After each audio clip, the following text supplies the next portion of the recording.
If you could only choose one word to describe the Baltimore Ravens signing Derrick Henry to a contract extension, what word would that be? Put it in the comment section because I want to hear it. If I had to choose one, I would probably say refreshing. Refreshing for a bunch of different reasons. One, because we love when the Baltimore Ravens have great players. Two, refreshing because we love when Baltimore Ravens keep those great players. And three, because Derrick Henry being such a great player, he makes other players' jobs easier and he helps make them greater as well. And we've loved Derrick Henry the minute he stepped foot with the Baltimore Ravens in Baltimore, the first presser that he even had. We all fell in love with Derrick Henry. And I remember when we had the sort of the hope that the Baltimore Ravens were going to get Derrick Henry, when they had everything lined up to get Derrick Henry. A lot of Ravens fans were excited. And as they should have been, because it's like, hold up, we could get one of the best running backs in football. He could come to us. Really? Could that happen? And then it all, of course, got shut down. But then the following offseason, boom, the Baltimore Ravens landed Derrick Henry. And he outplayed his initial contract by so much that the Ravens said, you know what? Let's go ahead and give you another one. Why? Because you deserve it. So shout out to Derrick Henry. Shout out to EDC and the Baltimore Ravens for not just talking about it, but being about it as well. Because EDC said, hey, we want to get this thing done. And what did they do?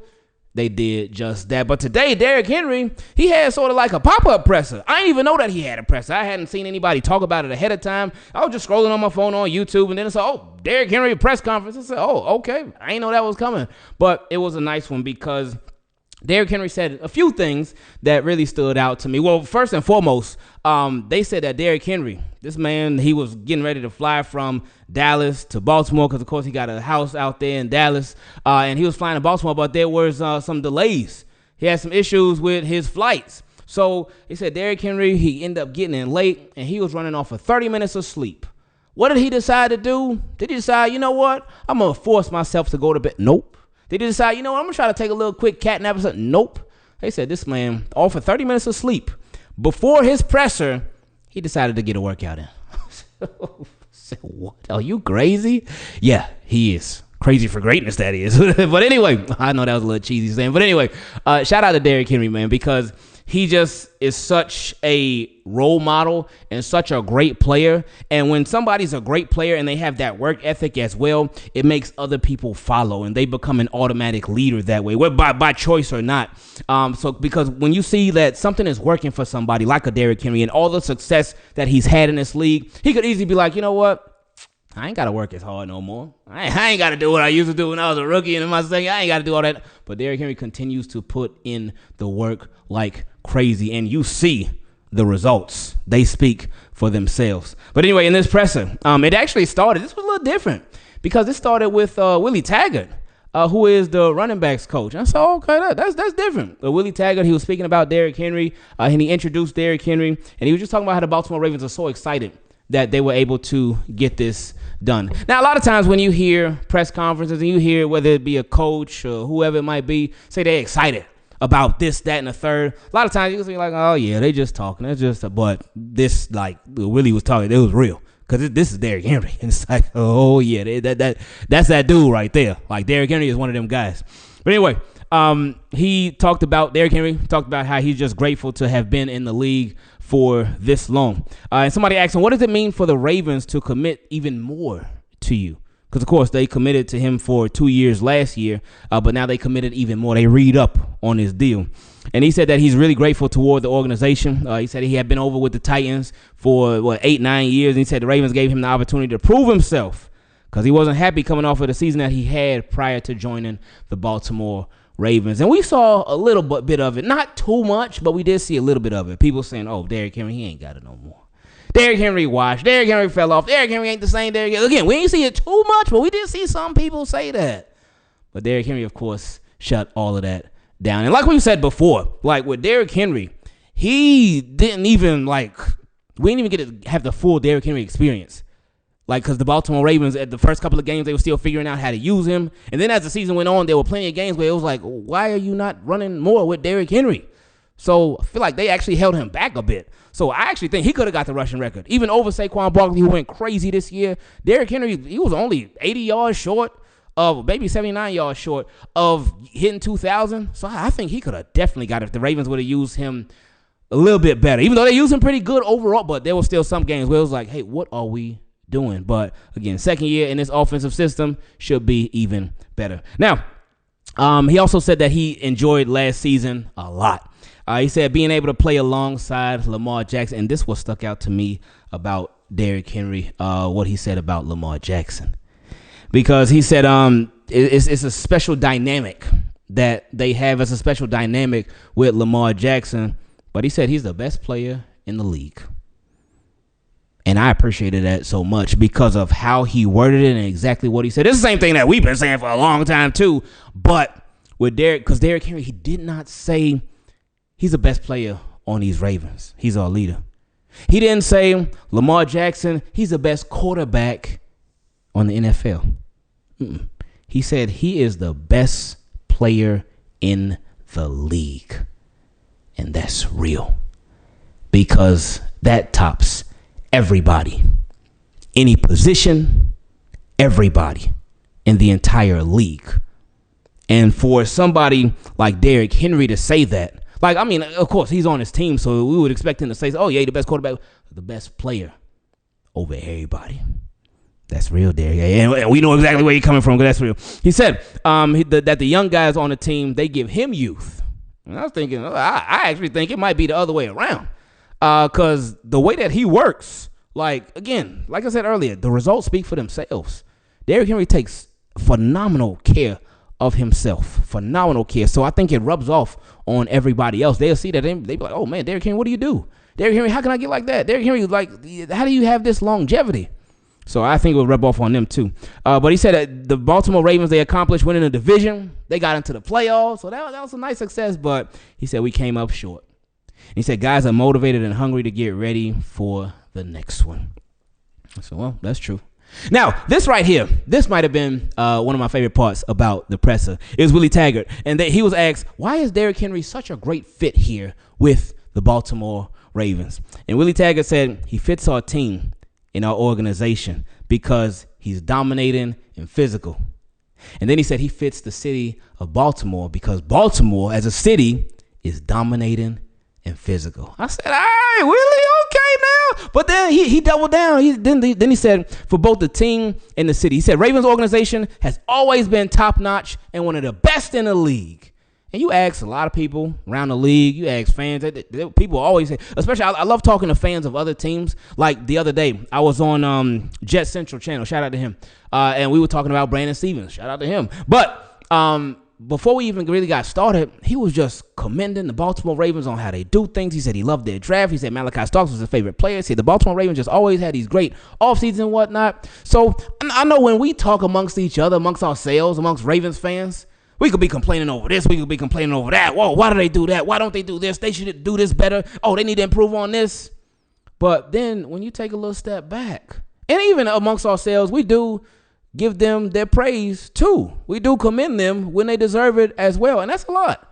That's a whole lot. But then when you take an even further step back from people who not even Ravens fans, they got a lot of respect for how the Baltimore Ravens operate.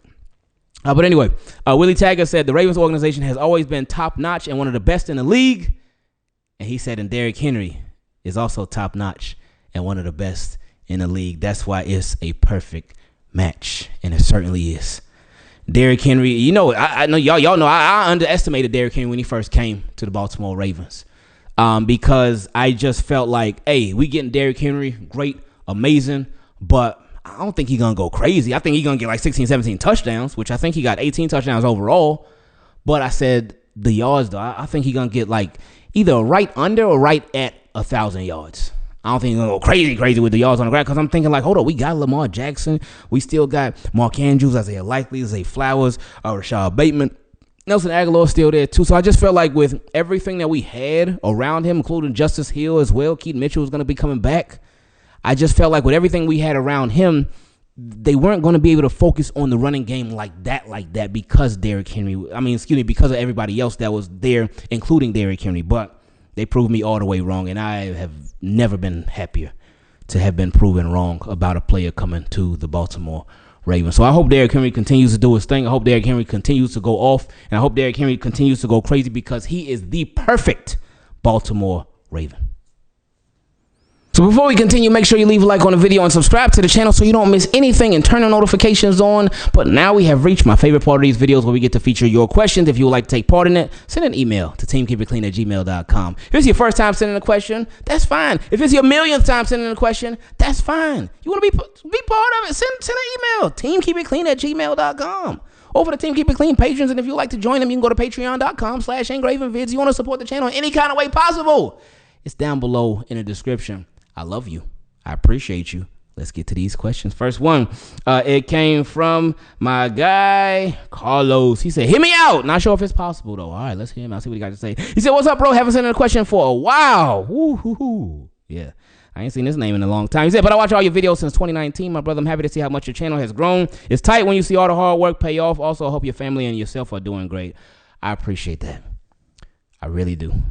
Because it still is, but it's been a lot of hard work. A whole lot. And I feel like it hasn't, well, it's definitely paid off. But I just feel like it should be, and I don't want to sound ungrateful at all. I do not ever want to sound ungrateful, but I just feel like more should be happening. It should be more than what it is. But at the same time, I'm extremely grateful to be in this position that we're at. So thank you for that. He said, here, my question, since we NT, do you think it would be a good idea? Oh, I think he was trying to say since we need a nose tackle, do you think it would be a good idea to find Ndamukong Suh and have him come in? I think he's been out the league for a few years now, but I'm not really sure. Anyway, don't you think that we would have a nasty front seven if we got Ndamukong Suh as our nose tackle? He was a monster when he last was playing. I'm sure he's in football shape. Now, hold on. Now, that part would be scary, though. Because, I mean, obviously, this was before we signed John Jenkins, but think about, like, Ndamukong Suh, years removed from football, I would be scared if he would even be in football shape.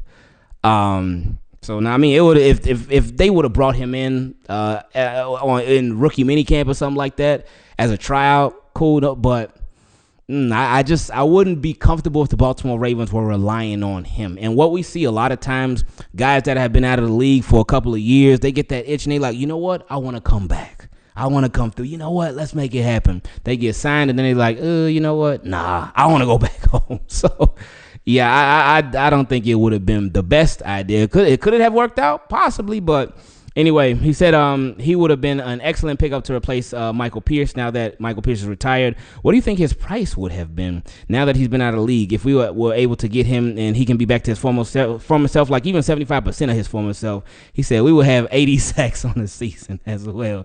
He said, what do you think about that? That would have been solid. If he, like 75% of what he used to be, that would have been just fine.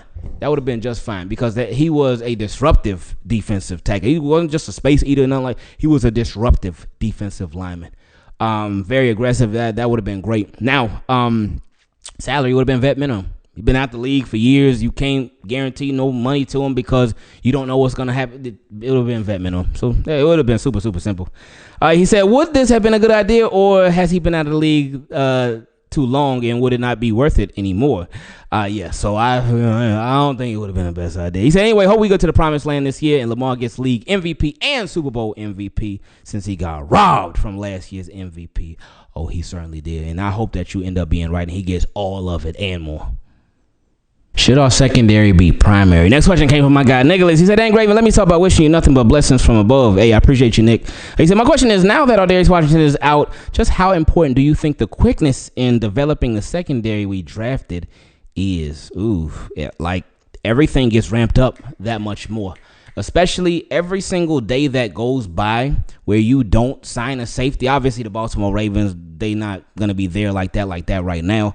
But they'll have the little mini camp coming up. They'll have when it's mandatory for everybody to be back. But that's, again, July is when training camp starts. But once they start their break is like, I think, a month and a half long, something like that. And then they come back for training camp. But every single day that goes by, every single practice that you have, mini camp, whatever, OTAs, all that stuff, every single one that goes by and you do not sign an outside safety, then your guys is the practice time and everything they got to learn, it gets ramped up that much more. and it's that much more important that they get it down. And again, like we said before, they're gonna make mistakes. Veterans make mistakes. Veterans ain't perfect. Just because you've been playing in the league for a long time, don't mean you like that, or not that you're not like that, or it don't mean that you're gonna have everything perfect. You're gonna have mess ups. It happens to everybody. But as far as the young guys, whether it be Malachi Starks or the second year guys like Sanusi Kane, like a Bo Braid, those guys, they got a lot more on their shoulders. But I mean, I know like Sanusi Kane wants that. Bo Braid wants that. So I'm sure they're not like, oh my goodness, could we possibly be thrown in the starting lineup? No, they ain't like, they're like, oh no, bring it on. Don't sign nobody. Bo Braid and Sanusi Kane ain't going to be like, oh, Ravens, please sign a veteran. Please. No, because that's going to take away from any possible opportunity that they have. So they want this. They need this. So I'm sure that they are excited right now. They're obviously not excited all day watching, not like that. But they're like, oh, this is an opportunity for me. So I'm sure both of them are chomping at the bit to get at it. They want this chance. They want this opportunity. So, but yeah, as far as your question, yeah, the Ravens, they got the learning process is ramped up by 1,000,000 times now, since right now the starters are definitely Kyle Hamilton, definitely Malachi Starks, and even the ramp up process with him is a lot. But that third safety, who's going to be in that role, that's a lot on them. But again, like I said, I do wonder if the Baltimore Ravens feel like, hey, we signed Marcus Williams. That ain't work out. We signed Eddie Jackson. Oh, that ain't work out. But the last couple of safeties that we worked out with was Kyle Hamilton. We drafted him. Was Darius Washington. He was an undrafted rookie free agent, and we signed him then. And he's been with the team since. But outside of that, so we got two that worked out, and we got two that didn't work out. Oh, and then they may even go back to Earl Thomas, too. They may even take it back to, what was that, 2019 when they signed Earl Thomas? They may even take it back to that. Like, ooh, we signed Earl Thomas to that big money. Oh, that got ugly. Then we signed Marcus Williams to that big money. Oh, that got ugly. So Ravens might, and then we signed Eddie Jackson to pretty much nothing, but that got ugly. So Ravens may really be feeling like, you know what? We ain't trying to get burned again. So young boys, Bo, Sanusi, y'all hold it down.